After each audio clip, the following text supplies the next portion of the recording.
დღეს ქალები უფრო გინეკოლოგთან დადიან და თავს იმოწმებენ თუ ჩვენთან პლასტიკურ ქირურგებთან და ესთეტიკურ პროცედურებზე? უფრო ესთეტიკა. ჯანსაღია. მშობიარობის შედეგად დაზიანებული საშოს კედლები. არის თუ არა ეს მაგალითად პრობლემა ჯანსაღი სექსისთვის და ორგაზმის მიღწევისთვის? არ არის გამორიცხული რომ კი. პრეზერვატივი თუ პრეპარატი?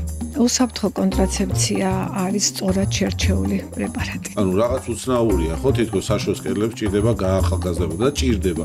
აუცილებლად უნდა იცოდე რას თავაზობ პაციენტს, რისთვის თავაზობ. სექსი არ მქონია უკვე 2 წელია ზოგი ამბობს და თანო ეს ყველაფერი ჩემ გარეგნობაზე აისახებაო და არის ეგეთი რამე კავშირები.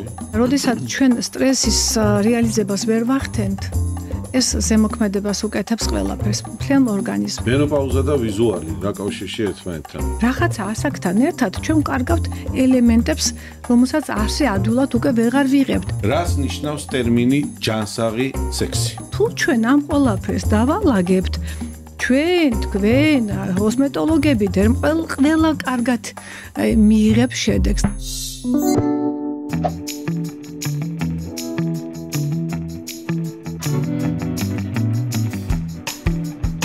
გამარჯობა, თქვენ უყურებთ პოდკასტს, ეს არის სივრცე, სადაც საუბრობთ ჯანმრთელობაზე, ჯანსაღ იერზე, ჯანსაღ გარეგნობაზე, როგორ მოვუაროთ თავს, სხეულს, რა არის დღეს თანამედროვე ტრენდები, როგორ დავიცვათ უსაფრთხოება ჩვენი თავის მოვლის პირობებში. პოდკასტი იწერება პოდკასტარიაში, მადლობა პოდკასტარიას მხარდაჭერისათვის. აუცილებლად მოიწონეთ ჩვენი გვერდი, რათა უყუროთ ძალიან საინტერესო სიუჟეტებს.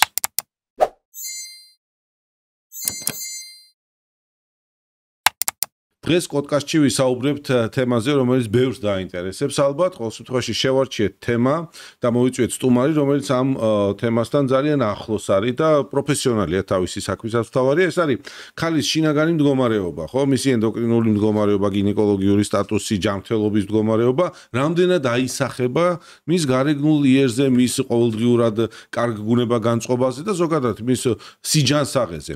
შიგნიდან იწყება თუ არა ქალის გარეგნული იერი, სად არის ის საფუძვლები, სადაც შეგვიძლია ვიმუშაოთ იმისთვის, რომ კარგად გამოიყურებოდეთ, არა მარტო გარეგანი ჩარევებიდან. მადონა ჯუღელი, ყოველთვის კარგად ცნობილი გინეკოლოგი, არის ჩვენი სტუმარი. მადონა, მოგესალმებით. ძალიან დიდი მადლობა, რომ დაგვითმეთ დრო. იმიტომ რომ თქვენი დრო ფასობს, სულ რიგებია, სულ ჩაწერებია და ხანდახან თქვენ ხოლმე მადონასთან ხوار ჩაგვიწყობ, მაგრამ არ ვაძლევ თავს ამის უფლებას. რიგები და ჩაწერები კარგია, იმიტომ რომ პროფესიონალი ხარ და ადამიანებს შენთან მოსვლა უხარიათ, გარდა იმისა, რომ ექიმი ხარ კარგი მოსაუბრე, კარგი, ასე ვთქვათ, მსმენელი, პაციენტისთვის ეს მნიშვნელოვანია და მეგობარი ბევრი პაციენტისგან მე ის მსმენია. კიდევ ერთხელ მადლობა, რომ დაგვითმე დრო. დღეს ვისაუბროთ, მოდი ცოტა ისე თავისუფალ თემებზე, შევეხოთ მეტნაკლებად ტაბუდადებულ თემებსაც, იმიტომ რომ ამაშიც გაქვს გამოცდილება. დავიწყოთ ესე, მაგალითისთვის, მაყურებლისთვის ვიტყვი, რომ სექსუალური დისფუნქციებით ძირითად შემთხვევებში მიმართავენ ხოლმე მაინც ქალები გინეკოლოგებს. პირველ ეტაპზე რა, როცა არის ანორგაზმია, როცა არის რაღაცა არასრულფასოვანი სექსუალური კავშირები და შემდგომ თქვა გინეკოლოგი ანაწილებს სათანადო მიმართულებით, შეიძლება ენდოკრინოლოგთან გაუშვას, სპეციფიკიდან გამომდინარე, შეიძლება სექსოლოგთან გაუშვას, მაგრამ პირველი მომართვიანობა მაინც არის შენთან. ხშირია თუ არა ადამიანები, როდესაც მოდიან და გეუბნებიან, აი რაღაცა სქესობრივი კავშირი არ მივარგა და თან უყურებ, რომ თითქოს და ეს ყველაფერი აისახება მის გარეგნობაზე, ხო, მის მდგომარეობაზე. რა კავშირებია, რამდენად არის ესეთი მომართვიანობა დღეს ჩვენთან? კეთილი, მადლობა, რომ შევხვდით ჩვენ და გვაქვს ამის საშუალება, რომ ჩვენი გამოცდილება გაუზიაროთ ჩვენ ქალბატონებს და არა მარტო ქალბატონებს, ანუ ოჯახებს. რაც შეეხება სექსუალურ დისფუნქციებზე, რა თქმა უნდა, პაციენტი ასე მარტივად არ საუბრობს. მე მაკითხარი, როდესაც პაციენტი შემოდის ჩემთან, ის არის პირველადი პაციენტი, იქ არის კითხვარი. პირველ რიგში, რა თქმა უნდა, რჩივილები, მაგრამ რჩივილების ქვემოთკენ არის ის კითხვები, რომელსაც ქვია, არის თუ არა მისი სქესობრივი ცხოვრება მის პარტნიორთან დამაკმაყოფილებელი, ხომ არა აქვს მას რამე სათქმელი ჩემთან და ის აუცილებლად ის აღნიშნავს. და ის კითხვარი არის, რომელსაც რას ნიშნავს? ანუ არის თუ არა დარღვეული ტოლვა, რომელსაც შედგება, ანუ სექსუალური დისფუნქცია რამდენიმე ეტაპისგან შედგება, ეს არის ტოლვის დაქვეითება, ეს არის ანორგაზმია, როდესაც არ შეუძლია, ან ვერ ახერხებს ორგაზმის მიღწევას, როცა არ არის აღზნებადობა, ანუ აღზნება არ აქვს პაციენტს და ასევე როცა არის ტკივილი სქესობრივი ურთიერთობის დროს, ამას ოძახით დისპარეონია, ეს სხვადასხვა მიზეზების იქნება და ვაგინიზმი. ანუ როდესაც ვლაპარაკობთ აი ასეთ რამდენი მიზეზია? 5 რაღაცა. ანუ ეს არის შემადგენელი ნაწილი აი ამ სექსუალური დისფუნქციის.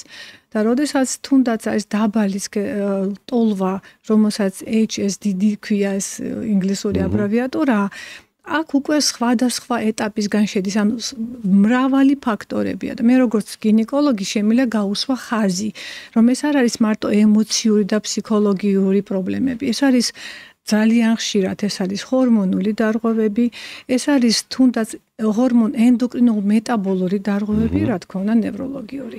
თუ ჩვენ ამ ყველაფერს განვიხილავთ ერთ კომპონენტად და ასევე ჩავთავთ არა მარტო ჩემ თუნდაც გინეკოლოგიურ პროფილს აქ რა თქმა უნდა ჩავთავთ ფსიქოლოგს, შესაძლებელია პაციენტის გადამისამართება, როგორც ჩვენ ვისაუბრეთ. შენ გავს გუნდი და სამსახური შექმნილი, თქვა რომ აი ეს პაციენტებს მართო და რამდენად წარმატებულად იმართება ეს პაციენტები. კარგი კითხვაა. მე არა მაქვს ეს გუნდი. მე მინდოდა რომ ყოლოდა, თუმცა მე მყავს ფსიქოლოგი, რომელთანაც ვურთიერთობ და ჩემი ფსიქოლოგი მუშაობს ამ ქალბატონებთან, მაგრამ სექსოლოგთან ვამისამართებ ასე. თქვენ უნდა მიხვიდეთ სექსოლოგთან. სამწუხაროდ ასე გვარის და სახელით ვერ ვასახელებ, თვითონ პაციენტის არჩევანი უნდა იყოს, ვისთან მივა. თუმცა მე ჩემი კონკრეტიზაცია მაქვს, მე მაქვს კვლევები, რითაც მე ამ პაციენტს ვაძლევ ინფორმაციას და აი ამ კვლევებით მივა უკვე ის სექსოლოგთან, თუ რა თქმა უნდა, ჩემ კომპეტენციას ის აღემატება. ფიზიოლოგიურად დაზიანებული, ანუ შედეგად, თქვა მშობიარობის შედეგად დაზიანებული საშოს კედლები. არის თუ არა ეს მაგალითად პრობლემა ჯანსაღი სექსისთვის და ორგაზმის მიღწევისთვის? არ არის გამორიცხული, რომ კი შეიძლება იყოს ეს. ეს არის პირველ რიგში დავიწყოთ ტკივილი. ანუ ტკივილის ფენომენი, როგორც ასეთი, არის ერთ-ერთი მიზეზი, რომ იყოს სექსუალური დისფუნქცია. რატომ? ტკივილი ბადებს იმას, რომ მას სურვილი მცირდება, სურვილის შემცირება არის უკვე კიდევ ტკივილი და ეს არის მანკიერი წრე. და მეორე მომენტი, როცა იქ არის ტრამვა, იქაც შესაბამისად ეს ტრამვულია, მას ფსიქოლოგიურად არ უნდა მასთან ურთიერთობა და მეორე, თუ არის თუნდაც ვაგინალური სიფართოვე, როდესაც მგზნობელობა მცირდება. ანუ ეს ყოველივე ეს, რა თქმა უნდა, იწევს სურვილის დაქვეითებას და შესაბამისად მე ყველაფერი ერთმანეთთან არის. შენ კარგად აღნიშნე მადონა ახლა რომ ეს არის მანკიერი წრე, როდესაც დისფუნქცია ფსიქოლოგიურ ზემოქმედებას ახდენს ადამიანზე, მე ეს ზემოქმედება თავისთავად ეგრეთ წოდებული ტკივილია, ხო, შინაგანი ტკივილია ესა, ფიზიკური ტკივილი შინაგან ტკივილს იწვევს და ეს რაღაცა რა გამოსავალი არსებობს ამ დროს ახალგაზრდა ასაკობრივ ჯგუფში ხდება ეს ხშირად ძალიან, როცა მაგალითად ორსულობა მშობიარობის შემდეგი ეპიზიოტომიები კეთდება, როცა ჭრილობა ხდება საშოს კედელზე, მერე დისფუნქცია ან გაფართოებული საშოს კედლები, ეს ყველაფერი აზიანებს, რა გამოსავალი არის აქ? ეშინიათ ქალებს ამის რა, ეშინიათ იკავებენ თავს, იგივე ტკივილის დროს ეშინიათ რომ მიმართავენ გინეკოლოგს და არ ღვევენ მთელ თავის ჯანსაღ ცხოვრებას სექსუალურს. რას თავაზობს დღევანდელი გინეკოლოგია? თქვათ, სექსოლოგიას თავი გავანებოთ, ეს ცალკე დარგია და ამაზე შეიძლება უამრავი ვისაუბროთ, მაგრამ მოდი ამ სპექტრით შევხედოთ. აი თქვენ რას თავაზობთ მაგალითად? მაგათ ავიღოთ პოსტტრამვული ან თუნდაც ლაქტაციის პერიოდი, როდესაც ვაგინალური ეპითელიუმი არის მშრალი, როდესაც არის ატროფია, იმიტომ რომ ჯერ არ არის ესტროგენი, ანუ ერთ-ერთი ოპა, აი ეგ მინდოდა უკვე წავედით ჩვენ რეალურ პრობლემებზე. ანუ ესტროგენ დეფიციტია. აი ესტროგენ დეფიციტი, რა თქმა უნდა, ლაქტაციის პერიოდში ჩვენ არ შეგვიძლია ესტროგენი შევიტანოთ ვაგინალურად, ანუ ვერ დავუნიშნავ ესტროგენს, მაგრამ არსებობს სხვადასხვა აპარატურული ტექნოლოგიები, არსებობს ჰიალურონის მჟავაზე დამზადებული ლუბრიკანტები და დამატენიანებელი. რეალურად აპარატურული ტექნოლოგია, როგორც არის. ეს ყველაფერი აკეთებთ დღეს საქართველოში წვრილმადია ეს ყველაფერი. დიახ, ეს არის ჩვეულებრივ სააფთიაქო ქსელში არის ჰიალურონის მჟავა, ვაგინალური სანთლები და აპარატურული ტექნოლოგია CO2 ლაზერით. როდესაც ამ ყველაფერს აკეთებ, შესაბამისად, ასევე ძალიან საინტერესოა დღევანდელ დღეს კიდევ ახალი ინფორმაცია, ეს არის PRP ტექნოლოგია. ისევე როგორც სახეზე პროცედურა, ტრომბოციტებით, საკუთარი ტრომბოციტებით გაჯერებული პლაზმა და მიკროინექციების ჩატარება ვაგინალურ შრეებს. ისე როგორ ფიქრობ, დღეს ქალები უფრო გინეკოლოგთან დადიან და თავს იმოწმებენ თუ ჩვენთან პლასტიკურ ქირურგებთან და ესთეტიკურ პროცედურებზე? უფრო ესთეტიკა. ჯანსაღია. ეცარია, კაი პონტია, კაი ტრენდია, იგა. იცით როგორ არის, მარტო გარეგნულად თავს მიხედო და შიგნით რაღაც უცბად ისე არის. სამწუხაროდ როგორ არის, როდესაც მარტო გარეგან ფაქტორებზე ვფიქრობთ, ასე არ არის. თუნდაც ის კოსმეტოლოგები, დერმატოლოგები, ჩვენი კოლეგები, თუ ჩვენ ერთად ვიმუშავებთ, ჩვენ მეტ შედეგს დავდებთ. აი, როდესაც არის მაგალითად დისჰორმონული აკნე, რომ ჩვენ თუ დისჰორმონალურ ფაქტორებს მივხედავთ და მიზეზ შედეგობრივ კავშირს ნახავთ, თქვენ უფრო კარგ შედეგს მიაღწევენ დერმატოლოგ, კოსმეტოლოგები. ისე რომ რა თქმა უნდა, დისჰორმონული აკნე ახსენე და ბევრს აქვს ეს რა, თვითონ ზოგი საკუთარი ძალებით ებრძვის ამას. ზოგი შეიძლება ხვდება ისეთ თქვა დერმატოლოგთან მე ყველას პატივს ვცემ, მაგრამ სადაც კონკრეტულად კანის პრობლემაზეა საუბარი და აქცენტი გაკეთებული და არ არის იქ ჰორმონალურ ფონზე ვთქვათ აქცენტირება გაკეთებული რა, როგორ უნდა მიხვდეს მაგალითად ადამიანი რომ ეგეთი პრობლემა. მალე შედეგი აქვს, იცით, როდესაც დღევანდელ დღეს თუნდაც აკნეს მკურნალობაში ჩართულია რეტინოიდები, ეს მალე ხდება ამის შედეგი, ხო? ანუ როდესაც ცხიმოვანი ჯირკვლების სადნერები არის გაფართოებული და ჭარბად გამოყოფს ცხიმს, იწყება შემდგომში მე ასევე ბაქტერიის ზემოქმედება, ხო, პროპიონ ბაქტერი აკნე, ანუ რომელსაც ასე ახასიათებს აი ამ ცხიმოვანი ჯირკვლებში ჩაბუდება და ამ კომედონების ჩამოყალიბება, ეს არის შედეგი, მაგრამ მიზეზი არის რაღაც გარკვეული სხვა, ანუ თუნდაც ენდოკრინოლოგიური მეტაბოლური დარღვევები. ავიღოთ მარტივი ინსულინ რეზისტენტობა. როდესაც ჰიპერინსულინემია, აი ამ დროს მე უხსნი ხოლმე პაციენტს, რომ რა არის ინსულინი, ეს ძალიან საინტერესო ჰორმონი, მაგრამ როდესაც ჭარბი რაოდენობა, ან როდესაც ინსულინ რეზისტენტობა, ეს ინსულინი აკეთებს იმას, რომ მამაკაცის ჰორმონი ვერ გადადის ევას ჰორმონში, ანუ ესტროგენში. ეს ჰორმონი რა თემაა, ეგ მოდი გეცავთ. და რატო ეძახიან ევას ჰორმონს? იმიტომ რომ რეალურად ანდროგენმა შექმნა ესტროგენი. როდესაც ჩვენ ვნახულობთ მეტაბოლიზმს, ან როგორი სინთეზირდება ესტროგენი, ვხედავთ რომ ადამიანმა შექმნა ევა. აი ზუსტად ეს სინთეზი მიდის და აი ამ სინთეზის პერიოდში ინსულინის ჭარბი რაოდენობა ბლოკავს მამაკაცის, ანუ ანდროგენის გადასვლას ესტროგენში.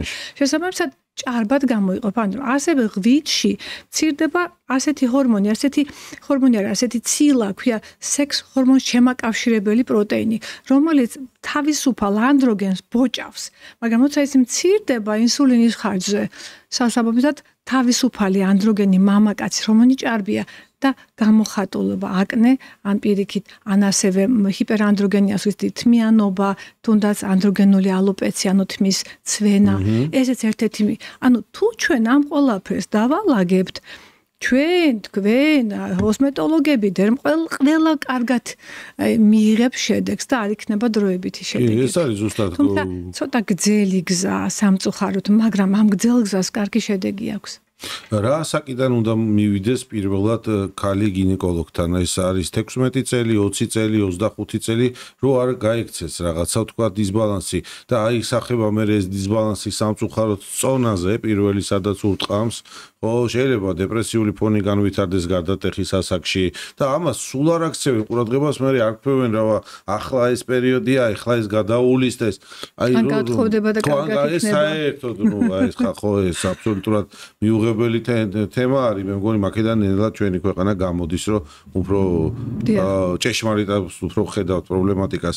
პირველი ვიზიტი გინეკოლოგთან როდის უნდა შეგვიძლია? მე ასაკი, ანუ როდესაც გოგონას მოუვა პირველი მენსტრუალური ციკლი. ეს არის დღეს პროტოკოლი, ეს არის გაიდლაინი, ხო? არა, გაიდლაინი არ არის, ეს არის რეკომენდაცია, იმიტომ რომ ექიმი, გინეკოლოგი ბავშვთან ურთიერთობაში არ არის მარტო გარსინჯვა, არ არის მარტო ინსტრუმენტალური კვლევა, ეს არის საუბარი. ჰიგიენაზე. საუბარი მომავალ ტენდენციებზე, როგორ უნდა დაიწყოს გოგონამ თუნდაც მომავალში სექსუალური ცხოვრება, როგორ უნდა დაიცვას არასასრული ორსულობისგან, როგორ უნდა დაიცვას თავი ინფექციებისაგან. და რა თქმა უნდა, ჯანსაღ ცხოვრებაზე თქვენ ბრძანეთ რომ კვება და ბრძანეთ გადანაწილებული ჭარბი ცხიმი. აი ზუსტად ეს ერთ-ერთი მიზეზია მის რომ იქ ირღვევა მენსტრუალური ციკლი. იქ არის ზუსტად ის რომ არის ჰიპერანდროგენული ცვლილებები სახეზე და კანზე და ტანზე. ანუ თუ ჩვენ ამას გინეკოლოგი დაულაგებს სწორად ეტყვის, ანუ კომუნიცირება მოხდება პაციენტთან, ეს არის ძალიან ინდივიდუალური, იმიტომ ბავშვი ამ ინფორმაციას იღებს სკოლიდან, იღებს ოჯახიდან, Google-დან და არ ვიცი ხა ხელოვნური ინტელექტით შემოვიდა, მაგრამ ექიმი რომელიც გასწავლილი, ანუ იცის ეს ყველაფერი, გამოცდილია, თუ ის მის ენაზე ესაუბრება, თუ ის არის მისი ფსიქოლოგი, მეგობარი, მასწავლებელი, ის ბავშვი იზრდება კარგად, სწორად, არ ერღვევა, თუნდაც ავიღოთ ენდომეტრიოზი, თქვენ ახსენეთ სექსუალური დისფუნქცია. მოდი დავიწყოთ ენდომეტრიოზი, რა არის ენდომეტრიოზი? ეს არის საკმაოდ მძიმე დაავადება, რომელიც პროგრესირებს. როდის იწყება ეს მეტწილი? ამ პერიოდში იწყება, მენარხეს ასაკიდან იწყება. ჩვენ არ ვიცით მისი ეთიოლოგია, არ ვიცით მისი საიდან მოდის, მაგრამ ხშირად ხო ვლაპარაკობთ, რომ ეს არის გენეტიკური დაავადება, თუ დედას აქვს, დეიდას აქვს, მსგავსი, მაგრამ მე მინახე, რომ იმათ არ აქვს, მაგრამ ბავშვს აქვს. და როდესაც ეს ენდომეტრიოზი პროგრესირებს, იქ იწყება მძიმე პრობლემები. რა არის? თუნდაც ტკივილის პრობლემა. ტკივილი, როგორც თქვით, ტკივილი ბადებს იმ ურთიერთობების შეზღუდვას, რომელსაც ქვია მომავალში პარტნიორული ურთიერთობა, ოჯახური ურთიერთობა, შეზღუდული რა არის? ტკივილის გამო არ გინდა არაფერი. სქესობრივი ცხოვრების გარდა შენი პიროვნული ცხოვრება იბლოკება, ანუ აღარ გინდა ხარისხი გაქვს და ცხოვრების ხარისხი დღევანდელ დღეს უმაღლეს დონეზე აყვანილი დღევანდელ დღეს, როდესაც ჩვენ ვლაპარაკობთ ქალის ცხოვრებაზე, პირველ რიგში კითხვას უსვამთ, როგორია თქვენი ცხოვრების ხარისხი? და ხარისხის არ არის მარტო ფიზიოლოგიური ხარისხი, ეს არის მენტალური, ეს არის ფსიქოლოგიური, თუნდაც სქესობრივი. აქედან გამომდინარე, ენდომეტრიოზი როცა არის მართული თავის დროზე, ის აბსოლუტურად კი, თქვენ ენდომეტრიოზის ხარისხის ხშირება ძალიან დიდი პროცენტია, ამიტომაც და კიდევ რა ხდება, იცით, როდესაც ენდომეტრიოზი დიაგნოსტირდება, დღევანდელ დღეს დიაგნოზი ისმება რითი ანამნეზით. ანუ ბავშვის გოგონას ან ქალბატონის ჩივილით. ჩივილი, ეხოსკოპია, ან MRT ტომოგრაფია, ძროულად იყო ლაპარასკოპია. დღევანდელ დღესაც არის ლაპარასკოპია, მაგრამ ეს არის ინვაზიური ჩარევა, მაგრამ დღეს როცა არის ანამნეზი, ტკივილთან სხვადასხვა კიდევ ჩივილები, გარსინჯვა, რა თქმა უნდა, ინსტრუმენტალური კვლევები, MRT ტომოგრაფია, ეხოსკოპია, შენ უკვე შეგიძლია დასვა, რეალურად ეს დასკვნა და მართო ეს პაციენტი და ამით ფაქტურად თავიდან აიცილებ იმ პროგრესს, იმ ცუდ გართულებებს, რომელსაც მე მომავალში ჩალევები ჭირდება. სულ არის თემა დაკიდებული ჰაერში. მადლობა რომ ენდომეტრიოზს შევეხეთ, იმიტომ რომ ეს პრობლემა არის მართლა და ბევრმა არ იცის ესასთან აკავშირში, ამას ჭირდება კვლევა დროულად მიხედვა და მაშინ მეტნაკლებად, მაგრამ ბალანსირდება მდგომარეობა და ადამიანის ცხოვრების ხარისხი, როგორც თქვენ აღნიშნეთ, მატულობს და ადამიანი ცხოვრობს ნორმალურად. ჩასახვის საწინააღმდეგო აბებზე არის ძალიან ბევრი მითი. ხშირ შემთხვევებში ჩასახვის საწინააღმდეგო აბები ინიშნება არა მხოლოდ იმის გამო, რომ ჩასახვას ხელი შეუშალოს და თქვა დაიცვას ქალი დაუგეგმავი ორსულობისგან, არამედ სამკურნალო დანიშნულება. რამდენად დაისახება ადამიანის მაგალითად კანის მდგომარეობაზე, მის წონაზე, ხო არ მოქმედებს ამ ტიპის აბების ესე რუტინულად მიღება, თუნდაც დანიშნულებით, სხვა რამეს, იმიტომ რომ ბევრი არღებულობს ამ ტიპის აბებს, სწორედ იმიტომ რომ მეშინია რომ ვაიმე ეს არ მოხდეს, საშიშია, რაიმე ზედმეტი არ გამოიწვევს, და მკურნალობა სჭირდება ეს. კეთილი, ძალიან კარგი კითხვაა, იმიტომ რომ დღევანდელ დღეს არის ის კონსენსუსები, როდესაც შეიძლება დანიშნა ამ პრეპარატის, როდის არ შეიძლება. რა თქმა უნდა, არსებობს კითხვარი, რითაც შეგიძლია რომ სწორად გამიჯნო, შეიძლება თუ რა კონტრაცეპტივის დანიშნა, იქ არის რაღაც გამონაკლისებები, ეს არის ტრომბოზი მაგალითად, ან გენეტიკური ტრომბოზები, ეს არის უკუჩვენებები, რომელსაც რაღაცა არის შეფარდებითი და აბსოლუტური, მაგრამ თუ სწორად შერჩეული პრეპარატია. თუ პაციენტი შენთან ერთად ახდენს ამ პრეპარატის მიღებას და რა თქმა უნდა მოდის follow-up-ზე, მოდის შენთან და კონტროლს აკეთებს, რა თქმა უნდა პრეპარატი უსაფრთხოა. ამ კვლევებს უდიდესი ხანგრძლივობა აქვს, ეს არის გუშინდელი პრეპარატები. რა თქმა უნდა, დღევანდელ დღეს წარსულთან შედარებით შემოსულია უკვე ნატურალური ესტროგენ შემცველი პრეპარატები, სადაც უფრო მიახლოვებულია ჩვენი ჯანმრთელობასთან თუნდაც ისე რომ გარკვეული ეს უკუჩვენებები რომელსაც ქონდა მაგათად პრეპარატებს სადაც შედებოდა მედროქსიპროგესტერონ აცეტატი რომელიც მძიმეა რეალურად და რისკი ტრომბოზების იყო მაღალი შესაბამისად წონა ახსენეთ დიახ მეტაბოლური აქტივობა აქ ამ პრეპარატებს მეტნაკლებად პლუსი და მინუსები სხვადასხვა პრეპარატებში შედის მაგრამ აქაც უნდა მოხდეს პაციენტს უნდა ესაუბრო ამ თემაზე შენ რომ ოვულაციას დრგუნავ ან ოვულაციაში გადადის პაციენტი რა არის ოვულაცია როცა საკვერცხე აღარ მუშაობს იმ აქტიური მომცემულობით რასაც ქვია ორსულობის და არსებობა ანუ მენსტრუალურ ციკლის ფიზიოლოგია. შენ დრგუნავ ოვულაციას და ამით აღწევ რა თქმა უნდა იმ ეფექტობას, რომელსაც ქვია კონტრაცეპტივი, ან სამკურნალო ეფექტს, მაგრამ ამას უნდა უთხრა. ოვულაცია არის უდიდესი ენერგეტიკული დანახარჯი. შესაბამისად, წონაში მატება არ ხდება, ხო, როცა ოვულაცია. მაგრამ შენ როცა ამას ბლოკავ, რა თქმა უნდა, ფირდება. და შესაბამისად, ცოტა უფრო მდორეთ მიდის, ან უფრო ქვეითება მეტაბოლიზმი, მაგრამ აქაც არის გარჩევა პრეპარატს, რომელსაც თქვენ დაანიშნავთ, ვირ დაუნიშნავთ. აუცილებლად უნდა თუ წონიანი ქალბატონია, აქ არის ჭარბი წონა, რა თქმა უნდა, ფაქიზად უნდა იყოს დაანიშნული და შეეცადო რომ პრეპარატში, რომელსაც შედის ესტროგენი ნაკლებად დანიშნო და დანიშნო პროგესტერონი. ანუ აქაც კონტრაცეპტივს უნდა კონდეს სწორი გამიჩნდა. და მაგ შემთხვევაში ის იმუშავებს სწორად და ჯანსაღად.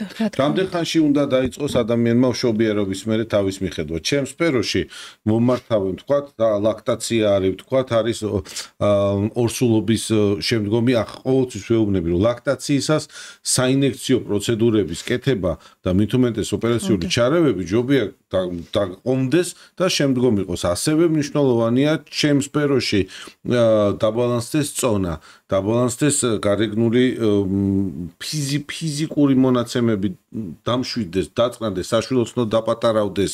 ხო და მერე დაიწყო თქვა თავის მიხედვა. თქვენ რას ურჩევთ იმ მშობიარა ქალმა რა უნდა ქნას? პირველ რიგში ანალიზები ჩააბაროს, ბევრი გინეკოლოგთან გაიქცეს, ენდოკრინოლოგთან წავიდეს, იმიტომ რომ უდიდესი უკუ პროცესები იწყება. როგორ მივახმაროთ, რა მივახმაროთ, მადონა თქვენი? გამომდინარე იქიდან როგორ წარიმართა ეს ორსულობა. თუ იქ იყო ფიზიოლოგიური ორსულობა, გარკვეული პერიოდი ის მშვიდად უნდა იყოს.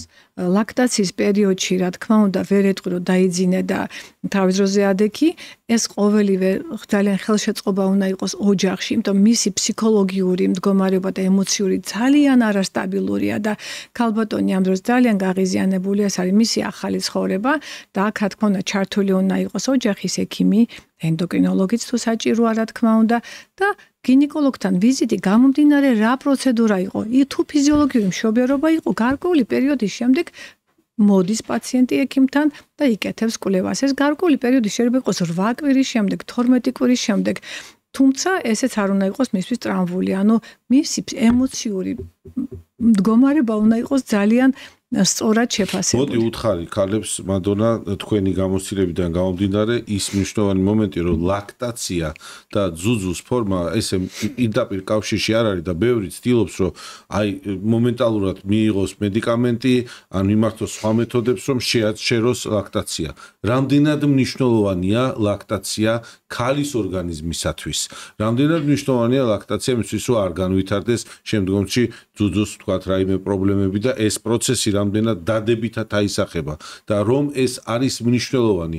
მოდი მადონა ჯურელმა უთხრას ერთი ორი რჩევა ამაზე გოგო. პირველი, ეს არის უდიდესი ურთიერთობა საკუთარ შვილთან, შენ შვილთან, ახალ დაბადებულ შვილთან, ანუ მისი ფსიქოემოციური დადებითი მდგომარეობა, მისი ოქსიტოცინის რაოდენობა, რომელიც ძუძუს წოვის დროს არის გამომუშავდება.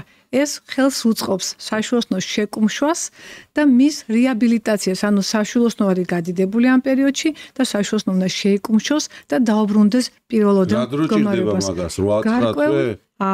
არა, რა თქმა უნდა, მას არ ჭირდება 8 თვე, არ ჭირდება 6 თვე, მაგრამ როგორც ჩვენ ვამბობთ ხოლმე, ეს არის სავარაუდო დრო 8-12 კვირა, როდესაც ეს ქალბატონის საშვილოსნო და მისი დაბატარავდება და უბრუნდება მდგომარეობას.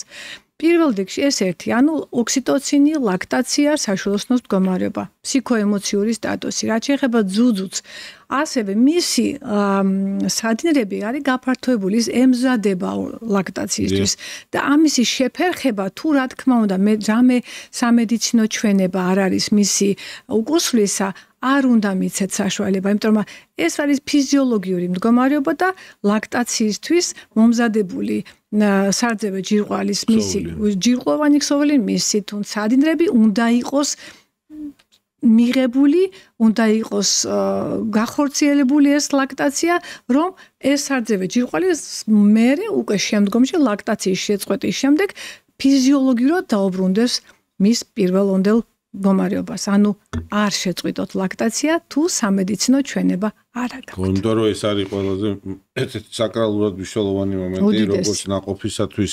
ახალშობილისთვის, ასევე შემდგომ კალისთვის, ხო, ეს არის პრევენცია ბევრი პათოლოგიური პროცესების, როდესაც ფიზიოლოგიურად ვითარდება და შენ არ ერევი.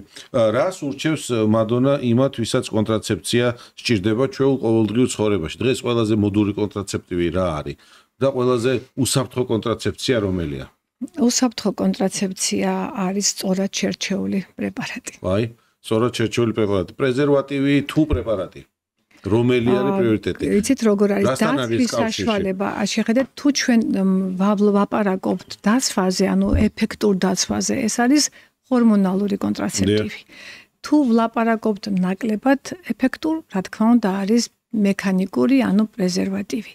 თუმცა კონტრაცეპტივი, რომელსაც ვლაპარაკობთ ჰორმონალური, არ იცავს სქესობრივი გზით გადამდებ ინფექციებისაგან. ანუ ორივე საჭიროა. ორივე საჭიროა. თუ ვხედავთ, რომ ჩვენ გვყავს ახალი პარტნიორი, თუ იცით, რომ პარტნიორი არ არის გამოკვლეული, რა თქმა უნდა, აუცილებლად ვიხმაროთ პრეზერვატივი. მაგრამ თუ ვიცით, რომ პარტნიორი არის ურთიერთობა არის მონოგამური, ჩვენ გვყავს ერთი პარტნიორი, მას ერთი, მაშინ ჩვენ უსაფრთხოდ, ანუ სადაც უფრო მეტი უსაფრთხო, ანუ ნაკლები შესაძლებლობაა დარდგეს არასასრული ორსულობა, უნდა მივმართოთ უფრო ჰორმონალურ კონტრაცეპტივის, რომელიც არის როგორც აბებით, ისევე არის კანქვეშა იმპლანტი, ასევე არის საშუალო შიდა კონტრაცეპტივი. რა არის? ხა რაღაცა მოდაშია დღეს ეს იმპლანტი, რაღაც ხანგრძლივი. კანქვეშა, იგივე ეს არის ხანგრძლივი მოქმედების პრეპარატი, პროგესტერონი შედის მასში, კანქვეშა სისტემა, სამწლიანი ეფექტურობა აქვს, რა თქმა უნდა სხვადასხვა სისტემას აქვს, ასევე საშუალო შიდა კონტრაცეპტივი. იგივე არის მარტივი, როდესაც ვლაპარაკობთ, ეს არის კუპერი, ანუ მარტივის საშუალო შიდა კონტრაცეპტივი, სადაც არ არის ჰორმონალური თანხლება და არის პრეპარატი, სადაც არის ლევონოგესტრელი, ანუ პრეპარატი პროგესტერონის შემცვლელი, რომელიც მეტად უფრო დასულია და მაგრამ მაინც გინეკოლოგი წვეთს ხო ამ ყველაფერს? რა თქმა უნდა. რა თქმა უნდა, აქ კიდევ და კიდევ არის მნიშვნელოვანი, როცა თქვენ გგავთ საშუალო შიდა კონტრაცეპტივს, ეს იქნება სპილენძი, ანუ კუპრო მივახსენე და ან ვდგავთ ჰორმონალურ შემცვლელ პრეპარატს, აქაც უნდა იყოს ის, არ უნდა იყოს ინფექცია და ურთიერთობა უნდა იყოს კიდევ და კიდევ მონოგამური. გასაგები, ეს მნიშვნელოვანია, მონოგამურობა არის უსაფრთხოების ერთ-ერთი მთავარი გარანტია, ხო? სექსი არ მქონია უკვე 2 წელია ზოგი ამბობს და თანო ეს ყველაფერი ჩემ გარეგნობაზე აისახებაო და არის ეგეთი რამე კავშირები? როგორ არის, თუ პაციენტ თუ ქალბატონს აქვს მოთხოვნილება სქესობრივი ურთიერთობის და მოთხოვნილებას ქალბატონი აუცილებლად რეპროდუქციულ ასაკში, ეს არის ფიზიოლოგიური და ნორმალური და მას ეს აწუხებს, რა თქმა უნდა, მასზე ეს არის სტრესი. რა თქმა უნდა, ეს არის სტრესი. სტრესი და როდესაც ჩვენ სტრესის რეალიზებას ვერ ვახდენთ, ეს ზემოქმედებას უკეთებს ყველაფერს, მთლიან ორგანიზმს. შეხედეთ, აი წარმოვიდგინოთ, რომ მე ამ ეტაპზე რაღაცა დავდე ტაბუ, მე ჩემ ორგანიზმს ვეუბნები ემოციურად, რომ მე ეს არ მინდა, ანუ ჩემთვის სექსუალური ურთიერთობა მიუღებელია და თქვენ ვიღაც აძალებს ამას. ეს ხო სტრესია. რა თქმა უნდა. აქედან გამომდინარე, სექსუალური ურთიერთობა უნდა იყოს ორმხრივი, უნდა იყოს აუცილებლად დაფუძნებული ურთიერთპატივისცემაზე, უნდა იყოს უსაფრთხო და სასურველი ორივესთვის. ფანტასტიკური ფორმულირება. მადონა, როგორ ფიქრობ, მაგალითად არის მითები ესეთი, რომ ბოტულოტოქსინი ხა თქვენი სფეროდან აკვირდებით, ხო? მსოფლიო კვლევებს, ლიტერატურას კითხულობთ. მე ჩემი სფეროდან ვაკვირდები, ხო? აი ბევრი პაციენტი მკითხულობს, რომ აი მე ამას გავიკეთებ, ფილერი ხო არ მავნებს, ჰორმონალებზე ხო არ იმოქმედებს, ფარისებრზე ხო არ იმოქმედებს, აღარცა გაგვიგია კიდევაც რომ ბოტოქსინის მერე მენსტრუალური ციკლი ამერია. აი თქვენ გინეკოლოგი ხართ, მუდმივად სამეცნიერო აქტივობაში ხართ ჩართული, ხო? ეს მნიშვნელოვანია, იმიტომ up to date სულ გაქვთ განახლებული ინფორმაცია. მოდი უთხრათ მაყურებელს, რომ უსაფრთხოდ წარმოებული პროცედურები, მოდი თქვენ უთხარით, რამდენად მოქმედებს თქვა ჰორმონალურ ფონზე. მაგალითად ბოტულოტოქსინი როცა კეთდება ესთეტიური დანიშნულებით ან სხვადასხვა ფილერები ან ბიოსტიმულანტები, ხომ არ არის საშიში ვინმესთვის ეს? აი რამე ყველა სხვა გადააწყდეს. უნდა იყოს, დიახ, უნდა იყოს, ეს უნდა იყოს ვინც ატარებს ამას, ეს უნდა იყოს პროფესიონალი, აი როგორც თქვენ, ბატონო გოტე. მადლობა. პირადად მე გენდობით თქვენ. მადლობა. და პროფესიონალი ჩატარებული ეს პრეპარატი შეყვანილი არ არის უსაფრთხო. მეორე მომენტი, მე შემიძლია ვთქვა, რომ გინეკოლოგიაში დღეს, როდესაც არის ვაგინიზმი, ან არის მტკივნეული სქესობრივი. ვაგინიზმი მოდი ავხსნათ რა არის. ეს არის კუნთების უნებლიე სპაზმი, როდესაც სქესობრივი ურთიერთობის დამყარება შეუძლებელია. ან როდესაც არის მცირე მენჯის კუნთების სპაზმი და ტკივილი. დღევანდელ დღეს მედიცინაში, გინეკოლოგიაში უკვე გამოიყენება ბოტულოტოქსინი. ამ პრობლემებთან საბრძოლოდ ეს არის ვაგინალურად ხდება ამ კუნთებში შეყვანა და მოდუნება. შესაბამისად ეს კვლევები გაიარა ყველა მედიცინამ. შესაბამისად ბოტულოტოქსინი თუ გაკეთებულია პროფესიონალის მიერ არის უსაფრთხო. რაც შეეხება ფილერები, როდესაც ჩვენ არ ვართ კმაყოფილი ჩვენი სხეულით, ხო? ყოველთვის ვეცდებით რომ რაღაცა გზა მოვნახოთ, მაგრამ თუ ეს ემოციური უკმაყოფილობაა და არა რეალური, მაშინ ჩვენ გამოცდილი ექიმი ეს იქნება თქვენი დარგი, ეს იქნება ჩვენი დარგი, უნდა გვითხრას. ეს რეალურად ნამდვილად გვჭირდება? თუ ეს არ გვჭირდება, არ უნდა ეს არ არის მარტო ბიზნესი. მაპატიეთ, მაგრამ ეს იქნება მიდგომა არ პაციენტის მიმართ უნდა იყოს როგორც თქვენ თავის მიმართ. როგორც თქვენ გინდათ მოგექცეთ, ისე უნდა მოექცეთ თქვენ პაციენტს და მე ვფიქრობ, თუ ჩვენ ასე ვიმუშავებთ, ფილერის ზედმეტი ფილერიც არ იქნება შეყვანილი არც ქვემოდან, არც ზემოდან და ქალბატონის თუნდაც ფსიქოემოციური სტატუსი იქნება ჯერ შესწავლილი სწორად, მას ეს ჭირდება თუ არა. მართალი ხარ, ეს იყო ყველაზე მთავარი რისი გაგონებაც მე ახლა ვსურდა თქვენგან, ანუ ექიმის და პაციენტის კომუნიკაცია ნებისმიერ სფეროში, მით უმეტეს როცა ეს ეხება ჩვენს გარეგნობას, არ უნდა აუყვეთ რა, იმიტომ რომ თქვენ გინეკოლოგი ხართ, მაგრამ პროფესიონალი ხართ, ამიტომ მიდგომა არის პირველი, რომ პაციენტმა უნდა დაამყაროს ენერგეტიკული კავშირი ექიმთან, ექიმი უნდა მიხვდეს, რატომ არის მისული მასთან ეს ადამიანი და არ უნდა შესთავაზოს ის, რაც მის არსენალშია, იმიტომ რომ არსენალიდან შეიძლება ერთმა უმნიშვნელო პროცედურამ სრულიად გააბედნიეროს ადამიანი და შეიძლება ასმა ბიზნეს შეთავაზებამ სრულიად სხვა მიზნებს მიაღწევინოს, ხო? ლაზერზე საუბრობენ ძალიან ბევრს. მათ შორის ერთ-ერთი პოპულარული პროცედურა გახდა ეხა ვაგინალური ლაზეროთერაპია საშოს კედლების გაახალგაზრდავების მიზნით. ხას უსმევ გაახალგაზრდავების. ანუ რაღაც უცნაურია, ხო? თითქოს საშოს კედლებს ჭირდება გაახალგაზრდავება და ჭირდება. მოდი უთხრათ მაყურებელს, რისთვის ვაკეთებთ ლაზერს ვაგინალურად, რა ფუნქცია აქვს ამ პროცედურას და სწორად გამოყენება ვისთვის არის რეკომენდებული. ხა იქ ჯადოსნური საშუალება ეს არ არის შევთანხმდეთ, ხო, მაგრამ ზოგ შემთხვევებში მაგრად მუშაობს. აი როდის მუშაობს კარგად. პირველ რიგში ლაზერი ასაკეთებს, ეს არის მიკროტრამვები, რომლითაც ახორციელებთ CO ლაზერი და სხვადასხვა არა მარტო CO ლაზერით და აკეთებ იმას, რომ ამ ადგილზე არის რა მიკროტრამვების შედეგად ორგანიზმი იწყებს რა აღდგენას, რითი სისხლმა მიმოქცევა უმჯობესდება და შესაბამისად ფიბრობლასტები, კოლაგენი, ელასტინი, რომელიც რაღაც ასაკობრივი სტიმულირება ერთგვარი, ხო? ასაკთან მიმართებაში ჩვენ მცირდება. როცა ჩვენ მცირდება, ეს შესაბამისად ლორწოვანი, კუნთოვანი შრე კარგავს აი ამ თქვენ აკეთებთ ამ პროცედურებს? ჩვენთან დიდი ხანია კეთდება. აღიქმება თუ არა, ეს უბრალოდ მოაქვს თუ არა შედეგი მაგალითად სქესობრივი კონტაქტის ხარისხის გაუმჯობესებაზე. გარკვეულ შემთხვევაში კი თუ რა თქმა უნდა ეს განპირობებულია თუნდაც ვაგინალური სიმშრალით. თუ არის გზნობელობა დაქვეითებული, მაშინ კი, მაგრამ აუცილებლად უნდა იცოდე რას თავაზობ პაციენტს, რისთვის თავაზობ. თუ იქ სხვა მიზეზი არის, თუნდაც ლიბიდოს დაქვეითებული ლიბიდო. ეს არაფერშუაში არ არის. თუ ხედავთ რომ იქ არის, იმიტომ რომ მტკივნეულია და სიმშრალეა, მაშინ მნიშვნელოვანია. რაც შეეხება თქვენ ახსენეთ დაწევა, თუ არის მეორე და მესამე ხარისხის დაწევა, რა თქმა უნდა ვერაფერს ვერ იზამს ეს.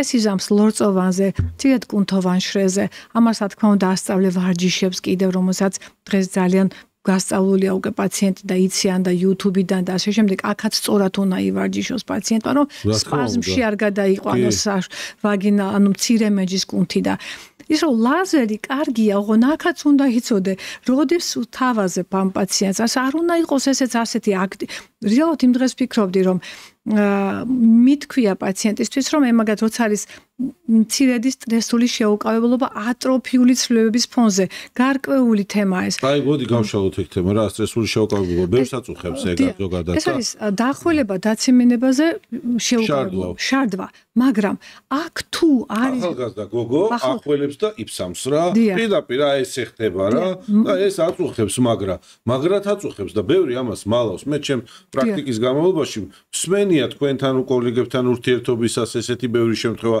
ჩემ სფეროშიც ყოფილა როცა ანამნეზს კრებდა ნენელა ეძიების ატხდება რა ხდება იქ რაღაც ოპერაციები იგეგმება რომ შეიძლება ადამიანმა აღწეროს რომ ესეთი პრობლემატიკა მას უდგას და ვაიმე არ მიიქცევია ყურადღება პრობლემაა ეს სერიოზული ხო აუცილებლად და ამიტომაც უნდა იცოდეთ რას ნიშნავს ეს ანუ სტრესული შეუკავებლობა ურგენტული შეუკავებლობა შერეული ტიპის შეუკავებლობა აქ არსებობს დღიურები, არსებობს პაციენტის გასინჯვის, სავარძელზე გასინჯვა, არის უროდინამიკა, უროლოგის ჩართულობა, მარტო გინეკოლოგი არა ერთად. თუ ხედავ რომ თუ არის საშუალება რომ თუნდაც იმ ლაზერით, თუნდაც იმ ვარჯიშებით, თუნდაც მედიკამენტურად ამ სტრესულ შეუკავებლობას დაეხმარო, ეს არის პირველი ეტაპი. თუ ხედავ რომ აქ არ ხდება ამისი შესაძლებლობა, მაშინ გადაამისამართო უკვე ოპერაციულ მკურნალობაზე. განკურნებადია ეს პრობლემა, რა თქმა უნდა განკურნებადია, ოღონდ კიდევ და კიდევ არ უნდა ვიარო დიდხანს ამ პრობლემით. აქ კუნთია, ეს არის ნეიროგენული, ეს არის კუნთოვანი სისტემა, აქ არის ვაგინალური, შეიძლება ეს იყოს დაწევა. წინა კედლის და ამის გამო იყოს, ანუ ეს შეფასება უნდა მოხდეს სწორად.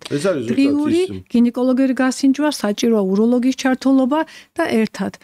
ოღონდ კიდევ და კიდევ ამბობ, პირდაპირ ოპერაციაზე არა. მკურნალობას ექვემდებარება. შესაძლებელია მედიკამენტოზური მკურნალობა და ამ მედიკამენტოზური მკურნალობით და ვარჯიშებით შედგეს მისი ხვალინდელი ჯამთელი ცხოვრება, მაგრამ თუ საჭიროა ჩატარდეს სლინგით, ანუ ოპერაციული მკურნალობა, რომელსაც რა არის ამ სტრესული შეუკავებლობის ძირითადი მიზეზი მაინც? ძირითადი მიზეზი შეიძლება იყოს მშობიარობა, შეიძლება ეს მცირე მეჯის კუნთების გარკვეული გენეტიკური ანუ ნამშობიარება ადამიანსაც შეიძლება განუვითარდეს დასაშვებია, როცა კუნთების გარკვეული კუნთების საკიდი იოგების პრობლემა არსებობს გენეტიკურად, თუნდაც იქ სხვადასხვა სისტემური დაავადებების დროს, აუტოიმუნური დაავადებების დროს. და ასევე შესაძლებელია ეს არის სფინკტერის ურეთრის პათოლოგიები, ასევე შესაძლებელია ხშირი ინფექციები, საშუალო გზების ინფექციები, ასევე ვაგინალური კედლების დაწევის და უნდა ვთქვათ პერიმენოპაუზა და მენოპაუზა, როდესაც არის ესტროგენ დეფიციტით განპირობებული. მენოპაუზა და ვიზუალი რა კავშირში ერთმანეთთან? რა იცვლება? აყურე ძალიან ხშირად ჩემს სფეროში როცა მომართავს პაციენტი ხაზგასმით ბევრჯერ გამიგია და ლიტერატურალთაც ეს აღწერილია, გავხდი 40 წლის და ყველაფერი დამთავრდა. ანუ ეს 40 წელი რა საკრალური ციფრია, აი ბევრი აღნიშნავს ამას, რომ 40 წლის ასაკში ჩავიხედე სარკეში და ცხოვრება აღარ მომინდა. ჩემი სახე ჩამოეშვა. ამ დროს სახე ესე არ ხდება, ესე არც სახის ჩამოშვება და არც ნაოჭების გაღრმავება, ხო?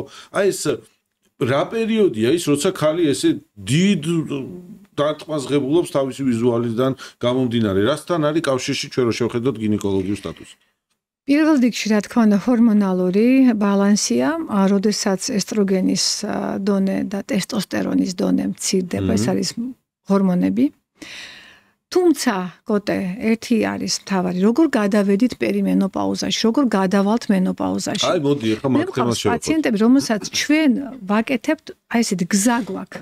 და ამ გზაში აუცილებლად ვაკეთებთ რას? შეიძლება იყოს მინიმალური პრობლემები, რომელსაც ქვია რკინის დეფიციტი, ელემენტები, მიკროელემენტების დეფიციტი, B ჯგუფის ვიტამინების დეფიციტი, D ვიტამინის დეფიციტი და ეს უკვე განაპირობებს ესტროგენის დეფიციტს. ეს არ არის მარტო რომ იქ ჩადებულია, ხო ესტროგენი ჩადებულია, რომ ესტროგენი შემცირდა, მაგრამ თუ ჩვენ აი ამ კომპონენტებს ვავსებთ, ის საკვერცხე ბოლომდე გვემსახურება და დღევანდელ დღეს ასაკი მენოპაუზის გადაიწია და თუ მანამდე ვლაპარაკობთ 48 წელი, დღეს უკვე ვლაპარაკობთ 51 წელი.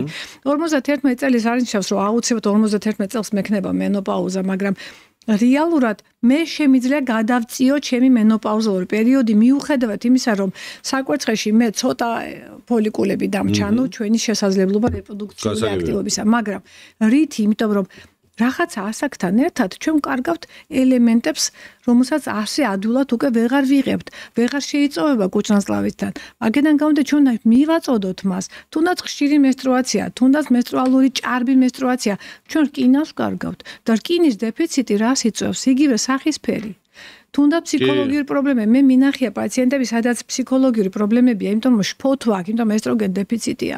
უკაცრავად რკინა დეფიციტია. და ყველაფერს ესტროგენს თუ მივანიჭებთ. რკინის დეფიციტმა, მაგნიუმის დეფიციტმა შეიძლება განაპირობოს ის შფოთვა, რის გამოც შეიძლება მე პაციენტს დავუნიშნოთ ანტიდეპრესანტები. და სრულიად სხვა მიმართულებით წაიყვანო კურნალობა. და აი ანტიდეპრესანტი, რომელიც რა თქმა უნდა საჭიროა, როდესაც საჭიროა ფსიქონევროლოგია ამას აუცილებლად სწორად მოახდინს ამის გამიჯვნას, მაგრამ ის დეფიციტები თუ შევავსეთ, შეიძლება მინიმალურზე დავიყვანოთ აუცილებლობა აი ამ პრეპარატების, რომელსაც თუნდაც ესტროგენია. მე არ ვლაპარაკობ მარტო ფსიქოტროპულ პრეპარატებზე, ვლაპარაკობ თუნდაც ესტროგენის მიღებაზე და ამ შევსებამ შეიძლება გადამივადოს კიდევ გარკვეული პერიოდი და მისი ცხოვრების ხარისხი გაუმჯობესდეს და აქედან გამომდის რომ მარტო ესტროგენს უნდა დავუბრალოთ. თუ გადავედით ესტროგენიზაციისკენ, ანუ გადავედით მინუსში, არ გვაქვს რაოდენობა ესტროგენის და ეს უკვე დავადასტურეთ ჰორმონალური სპექტრით, ჩვენ გვაქვს ფანტასტიკური პრეპარატები დღეს, რა თქმა უნდა, აქაც უნდა იყოს უსაფრთხოდ დანიშნული, რომელსაც ქვია მენოპაუზალური ჰორმონოთერაპია. თუ ჩვენ ამას სწორად დავნიშნავთ, მივიღებთ შედეგს. და ეს შედეგი ზუსტად არის ის, რომ ესეთი რეაქტიული დაბერების მომენტები, როცა კოლაგენის ელასტინის დეფიციტი ვითარდება უკვე, ხო? უჯრედულ დონეზე საამშენებლო მასალის დეფიციტია, ორგანიზმი გამოიმუშავებს ზუსტად 40 წლის ასაკის მერე, ნენელა პროგრესულად მატულობს აუტოორგანული პროცესები, ენზიმები გამომუშავდება, რომელიც ამ კოლაგენს და ელასტინს შლის და ჩვენ ვერევით უკვე მერე ორგანიზმში, რომ პროვოცირება მოვახდინოთ კოლაგენის და ელასტინის სტიმულირების და ამით წვალობთ, რომ დავჭიმოთ ქსოვილები და ამ დროს თუ სწორად მოყვება ადამიანი თავის კურნალობას, როგორც თქვენ აღნიშნეთ, დ-ვიტამინი, მაგნიუმი, ცინკი, თქვათ რკინა და პროტეინი თუნდაც ის, რომელიც მნიშვნელოვანია, თანამდებად მიყვება, ზუსტად ეს დაბერების პროცესი მაგ მომენტში შეიძლება ცოტა დავატორმოზოთ, ჩავერიოთ გარეგნულად, ვთქვათ, ხარის გინეკოლოგიურ სტატუსს და ადამიანის ჯანსაღი სტატუსი შევინარჩუნოთ კიდე კარგ ახანს და უფრო ასე ვთქვათ, გლუვად გადავიდეთ დაბერების პროცესებისაკენ, ხო? და არ იყოს ესეთი ძაფრი დარტყმითი გადასვლები. მადონა, თქვენ ძალიან ბევრ რამეზე შეიძლება საუბარი, მაგრამ ეს პოდკასტი ახლა ზუსტად ეხმარება იმას, ვისაც ჭირდება როგორც ვიზუალურად თავის თავზე ზრუნვა, ასე შინაგან სამყაროდან, შინაგანი ორგანული მდგომარეობიდან ხაზგასმით მინდა ვთქვა, რომ რატო მოგიწვიეთ, იმიტომ რომ გინეკოლოგიური სტატუსი, ხო, ჰორმონალური ფონი ძალიან მნიშვნელოვნად აისახება სახის და ჩვენს გარეგნულ იერზე და ჯანსაღ მდგომარეობაზე. ასე რომ მე მგონი ამ ეტაპზე ამომწურავად უპასუხეთ მაყურებლის კითხვებს, რაც ვემზადებოდით ამ გადაცემისთვის, ვნახეთ სხვადასხვა მიმართულებებში რა ინტერესებს უფრო ადამიანებს, ხო, პროდიუსერმა ამაზე ბევრი დრო დახარჯა და იმუშავა მას მადლობა და თქვენ მადლობა დროისათვის, დათმობისათვის ჩვენ პოდკასტს ვიხადეთ თქვენ არის სტუმრები ყოველთვის და მაყურებელს მეგორი რას ამბობთ. მადლობა თქვენ. მადლობა მადონა ჯუღას გულახდილი პასუხებისათვის. თქვენ კი გამოიწერეთ ჩვენი არხი, რათა უყუროთ ძალიან საინტერესო შემდეგ ეპიზოდებს.